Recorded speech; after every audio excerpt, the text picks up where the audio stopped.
let's design a change in society. Throughout life, there is one constant, and that constant is change. Everything changes, nothing stays the same. Some things change by accident, some things change through evolution, and many things are designed to change.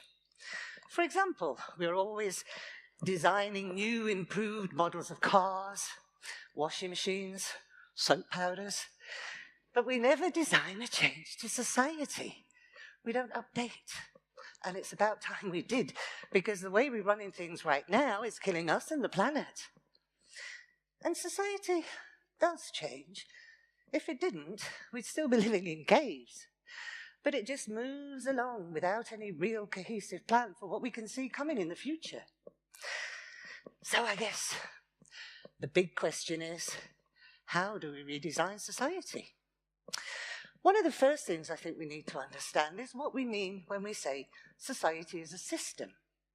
Like any system, it's comprised of pieces that supposedly work together to produce an end goal. Us, humans and animals, are surrounded by millions of other systems, from the ecosystems vital to life survival that we can monitor and see when they're healthy or sick, to the cities we live in, the food we eat, the transport we use. Even the machine that made the coffee you drank this morning, that's a system of pieces that work together to produce coffee. Money is a system too, from the moments of its creation to how we introduce it into society and how we use it. Now, if cars started coming out of the factory looking like that, we would look at the machines that produce them. We wouldn't blame the car for being faulty.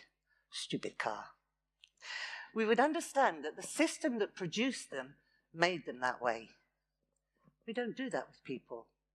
We don't look, except to a very limited extent, to what has failed in society as a system that produced the failure in the person. So, when we think of society as a system, and we see the pieces are falling apart all around us, then we understand that the system has to change. And it's going to be complex, but I've got some very good news for you. And that is that somebody has already thought long and deep about this question and worked on solutions, gathering knowledge and experience for over 75 years.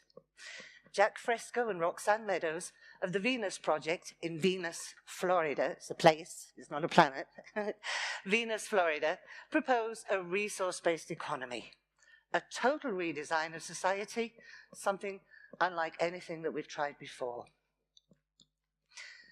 One of the first and biggest changes we would begin to make to society is to design an environment that creates the opposite kind of behavior to what we see in far too many areas of society today. Why? Because the environment that surrounds us, the environment that we live in, culture, traditions, beliefs, family, friends, education, etc., all play a huge influence in how we are, how we behave. Our beliefs and values aren't prepackaged in our brains at birth. We learn, absorb them through the experiences we live. Now then, let me see. I can see there a blonde gentleman. I'm supposing you might have blue eyes, is that true? I'd like to try a thought experiment with you. Supposing you'd been born into a Swedish family, but then adopted by a tribe in the Amazon. You would have grown up hunting and fishing for your food. You would speak the language of the tribe. You would believe in the gods of the jungle. You wouldn't have any problem walking around totally naked. You wouldn't use money, and you might even have a couple of shrunken heads in your hut. You would live according to that tribe system. Today's system, capitalism, provokes greed, crime, corruption, and competition, and therefore inequality to deadly levels. Capitalism can never create an equal opportunity society. It depends on money to distribute its resources, everything from food to homes. And as money is scarce, because otherwise we have inflation, then far too many millions of people cannot afford to cover the most basic needs for themselves and their families. However, if tomorrow all the money in the world disappeared, as long as we still have the factories, the technology, the resources, we could still produce everything we need.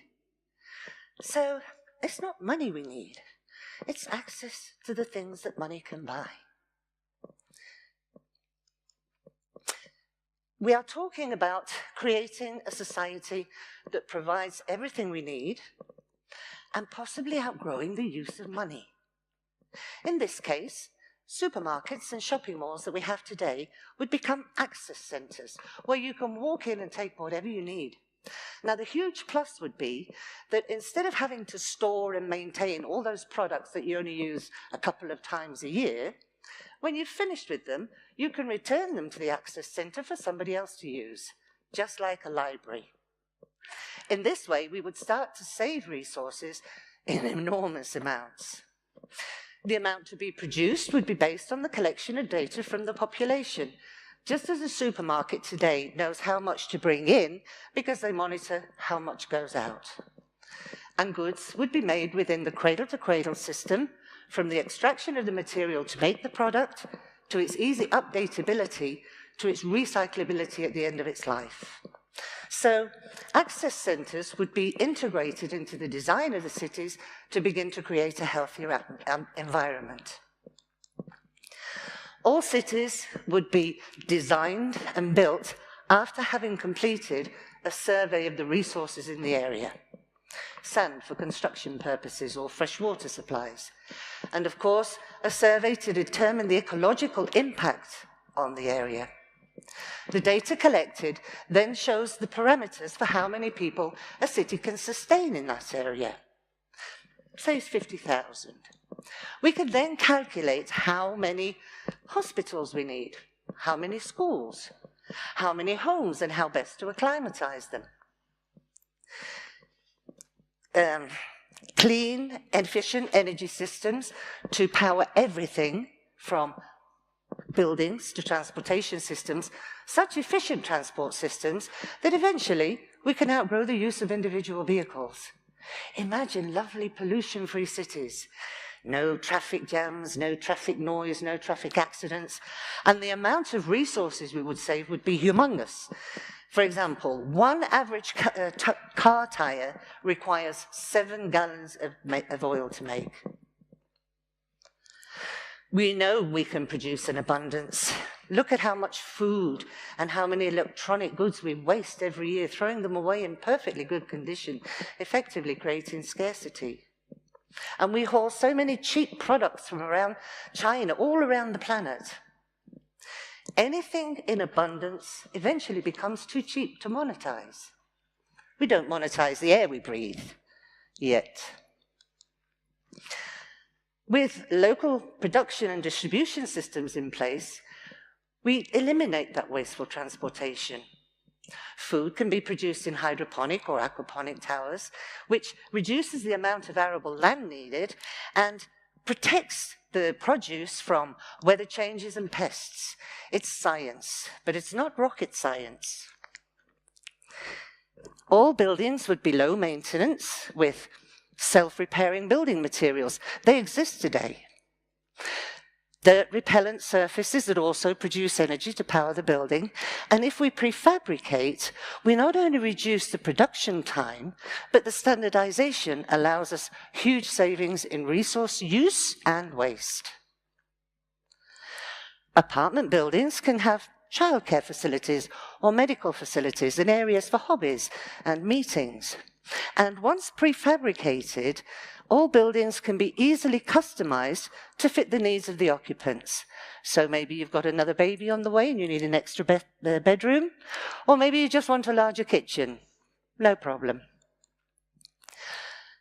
Lots of lovely, lush green areas, lakes and ponds around the cities, and areas for sports and exercise in the perimeter. Now, I can hear some of you already thinking, ooh, a lot of technology for this. And yes, we are talking about a high-tech society, and some people are afraid of that. But it's not technology per se we have to be afraid of. It's how we use it. So we must make sure that technology is beneficial to society. And with technology comes automation. And automation is moving into the workforce and replacing men by robots. We can't do anything about it. It's going to happen. Where are we going to find all the people that design all this technology then? We're not going to find them. We're going to prepare them through a big change in the educational system. Instead of teaching children who invaded what country and when, how about we put more emphasis on science? We're leaving a terrible mess for our children to clean up. The least we can do is give them the best tools we have to tackle that task. They must understand how they are to look after the world. Teach them to be the competent ones that we need in the future. Teach them to be problem solvers. Science is the best tool we have to give them to reach that goal. So let's make science fun. Take the kids out of the classroom to learn about the environment and how to take care of it and live in harmony with it. The real world is fantastic enough without us having to invent stories about animals that talk. I know, my kids had it too. This is something else we have to change. And it's perhaps the biggest challenge of all, the way we think about things. Because our beliefs and traditions and cultures are so ingrained in society that it won't be easy to change these patterns. But it's not impossible. It's just gradual. Remember this. People are a product of their environment. If we change the environment, people's attitudes and behaviors change. In a resource-based economy, our values would not be so hollow as they are today. We have leaders who speak of our nation's Christian values, and then they turn away refugees who are fleeing to us from countries we're destroying and running to us for safety. And we have people who are against abortion, yet do nothing to help children once they've been born into poverty. And I'm not saying abortion is right or wrong. I'm simply exposing the huge difference in values there are between people, even of the same nation. And here's another one. Some people think that by bombing a country, you're spreading democracy. I have a very hard time believing that. So how about we change tactics and we start collaborating and sharing resources, ideas, science, technology, things that can really raise the standard of living for people and let them live in peace. What a waste war is. Not just of lives, but of resources too. Destroying vital infrastructures, entire cities, just to rebuild them. Of course, it's very lucrative for those in the military-industrial complex, to which all governments are inextricably tied. Ultimately, we need to work towards declaring all the world's resources as the common heritage of all the world's people, and surpass the artificial boundaries that separate us.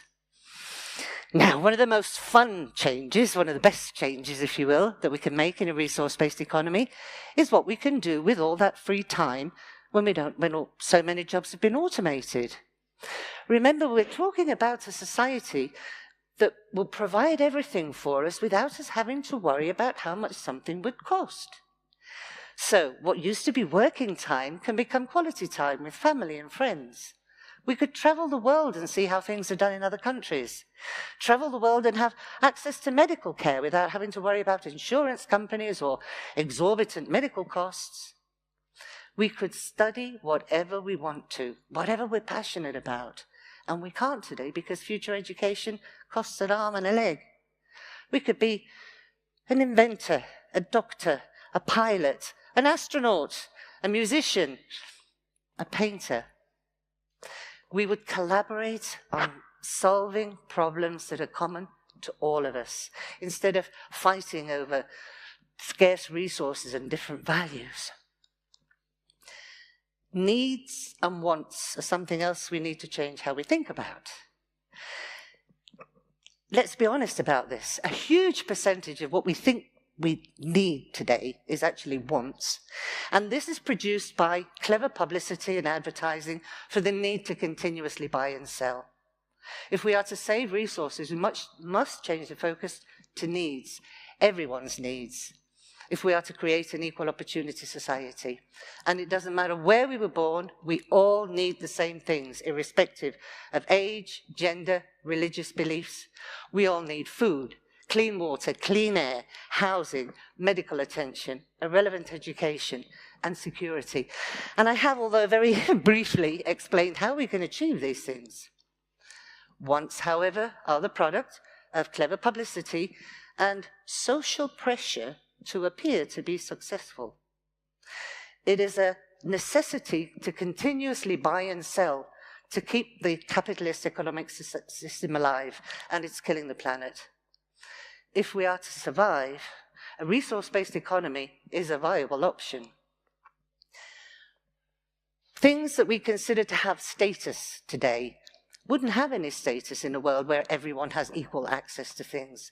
We're talking about such a huge change in the mental paradigm that it's difficult to imagine how it would be. But as I said before, remember this: people are a product of their environment. If we change the environment, people's behaviors and attitudes change.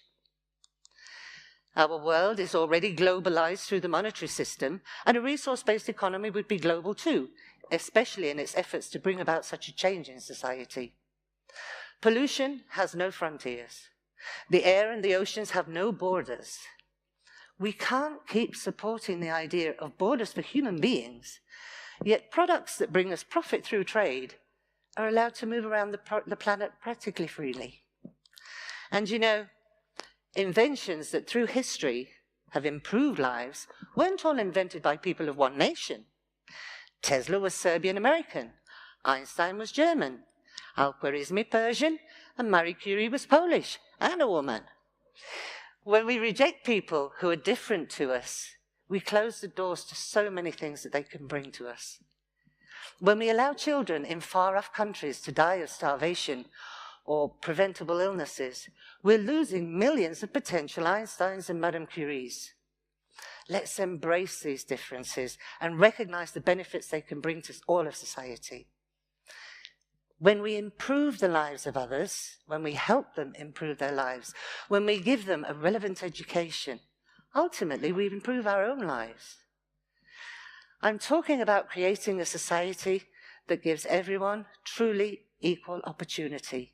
And we will see an exponential positive impact on society as people are enabled to create this better future. Nothing static, no utopias, a constantly evolving society. So, if we are to redesign society, let's go with a resource-based economy. Thank you.